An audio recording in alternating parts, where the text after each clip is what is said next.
사건 내용을 보면 고등학생이 집단 폭행을 해서 30대 남성이 숨졌다는 얘기인데 이게 무슨 얘기인가요? 국민청원에도 올라왔던 얘기인데요. 친구가 고등학생 무리에게 폭행을 당해서 사망했습니다. 라는 글이고요. 이 글의 내용을 보면은 이 폭행을 당했던 30대 남성은 두 자녀가 있는 가장이었다고 해요. 고등학생들이 폭행을 함으로 인해서 뒤통수에 뇌출혈이 발생하면서 사망에 이르렀다라고 하고 있는 건데, 귀가하던 중에 남고생 6명과 시비가 붙으며 폭행을 당했고, 특히 뒷목 부위에서 바닥에서 집어든 먼가로 맞아서 뇌 주주막하 출혈, 뇌출혈인 거죠, 뇌출혈. 그래서 쓰러져 사망에 이르게 됐다.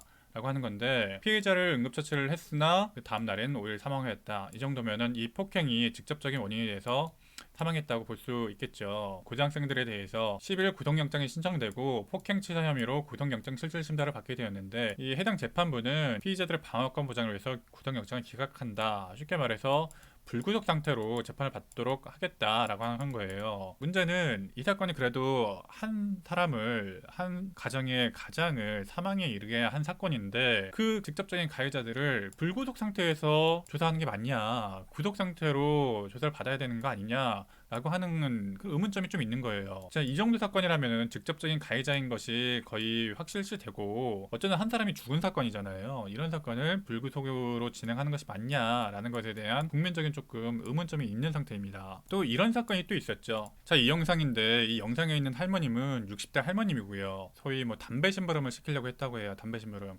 편의점 가서 담배를 사와라 라고 명령을 하니까 학생들이 그러면 안 된다고 잘 타이르려고 했는데, 이 가해 학생들이 오히려 심통이 났는지 이렇게 할머니를 꽃으로 때리면서 괴롭히고 있는 거죠. 정말 좀 마음이 좀 아픈데, 심지어 이 피해자를 괴롭히었던 이 꽃 있잖아요. 이 하얀 꽃. 이 하얀 꽃이 인근에 있던 위안부 소녀상에서 헌화되었던 꽃을 가져와서 이렇게 함부로 괴롭혔던 거라고 해요. 정말 좀 가슴이 좀 아프죠. 심지어 또 전해지는 이야기로는 이 피해자였던 이 할머니가 이 가해자를 좀 용서하고, 학생이기 때문에 손자 같다고 또 용서하고 선처한다고 밝혀서 사실상 이 가해자들을 처벌할 수가 없는 상황이 되었다고 합니다. 정말 좀 가슴이 좀 미어지죠. 이 할머님의 심정은 어떨지. 또 다음 사건인데요. 중학교 2학년 8명이 서울시에서 렌터카 업체 렌터카를 절도해서 대전까지 운전했어요. 당연히 무면허겠죠. 가다가 경찰이 추격하자 도주를 했어요. 도주하는 과정에서 오토바이 배달 대행 아르바이트를 하던 대학생 신입생 이 씨를 추돌해서 사망하게 합니다. 사망. 그런데 거기서 멈추지 않고 또 도주를 했어요. 이거는 특가 도주죠. 뺑소니라고 하는 건데, 이른바 뺑소니 사건인데, 이런 사건들을 좀 보면 가슴이 너무 아프고, 이 아르바이트 하던 학생은 공부도 힘든데 일까지 하다가 봉변을 당한 거죠. 이런 사건들을 보면 좀 세상이 말세다. 세상 말세다. 제가 뭐 오래 산 건 아닌데 세상이 참 힘들게 느껴집니다. 가슴 아픈 일들이 너무 많죠. 자, 우리가 사회적으로 어떤 미성년자의 법적인 책임에 대해서 좀 정확히 좀 알지 못하고 오해도 좀 많은 것 같아요. 우리가 뭐 미성년자의 범죄다, 촉법소년이다, 범죄소년이다 하면서 마치 어떤 면죄부를 주는 것 같이 하니까 더 이런 사건이 발생하는 것 같아요. 이 촉법소년, 범죄소년이 전혀 처벌을 안 받는다거나 책임이 없다고 알려진 것은 이건 건 좀 문제인 것 같아요. 법적인 책임을 전혀 안 진다? 미성년자면 무조건 전과가 안 남는다? 이건 오해죠. 자, 커뮤니티에 자주 올라오는 게 길 가다가 이 미성년자들이 담배 피는 것을 훈계하다가 어떤 형사사건에 휘말리는 경우가 많다. 물론 잘 돼가지고 이 미성년자들이 훈계를 잘 받고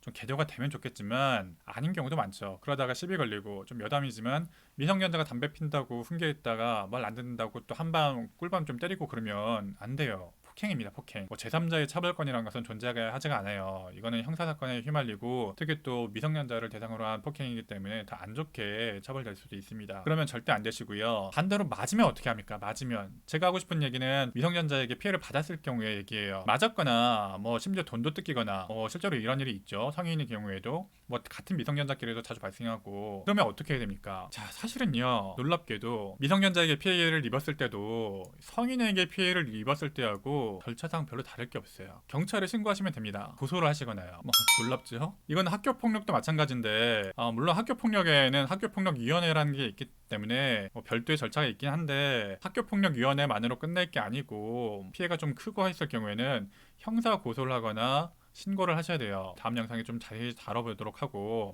어쨌든 사건을 시작하는 절차는 똑같습니다. 신고하고 고소해야 돼요.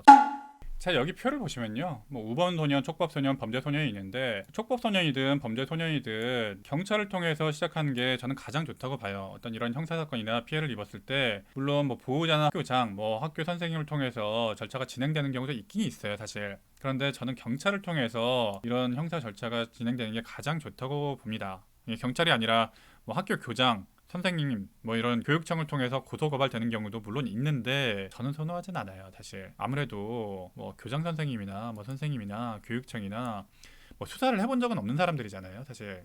수사를 해본 적은 없으시니까 아무래도 어떤 범죄가 있으면 가해자가 미성년자든 성년이든 형사님들이 수사를 하시는 게 가장 좀 나아요. 초기 수사에 있어서 경찰이 수사 경험이 훨씬 많기 때문에 선생님이나 교장 선생님이 뭐 수사를 해보신 건 아니기 때문에 정확한 수사를 진행하기가 좀 힘듭니다. 제가 봤을 때는요.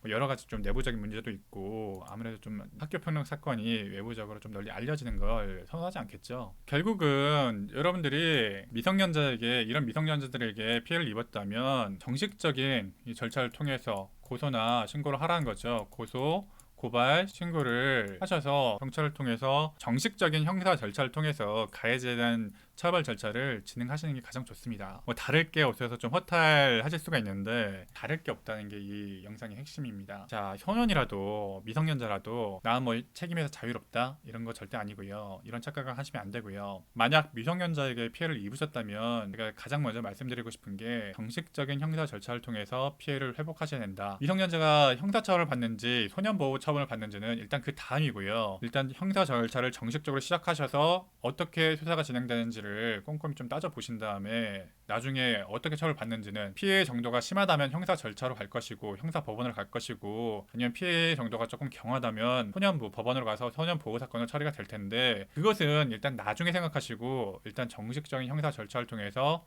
경찰서에 고소 고발을 신고를 하셔야 된다. 이렇게 정리할 수가 있겠습니다. 당연히 말씀드리지만 피해를 입지 않는 게 가장 좋고요.